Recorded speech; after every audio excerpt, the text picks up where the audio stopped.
आयोजन मनी उसमा गुवाहाटी आसाममा हुँदैछ। हामी धेरै खुसी छौँ। नेपाली बुझ्नेहरू नि हुनुहुन्छ होला है।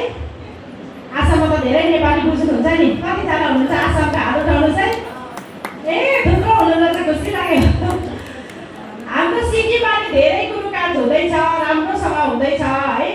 हामी नेपालीले पनि भगवान् शिव गुरु हुनुहुन्छ भनेर थाहा पायौँ जब मैले पनि 10 साल अगाडि 10 वर्ष अगाडि शिवलाई गुरु थाप्दाखेरि म पनि कन्फ्युज थिएँ।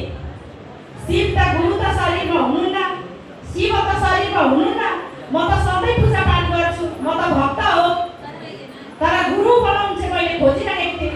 तर सुने भगवान् शिव गुरु हुनुहुन्छ भनेर। तर भगवान् त शरीरमा हुनुहुन्न, कसरी सिकाउनुहुन्छ त हामीलाई?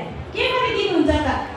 ज्ञान के पनि दिनुहुन्छ भन्दाखेरि भगवान् शिव गुरु शरीरमा नभए पनि हामीले ज्ञान पाउँदो रहेछ।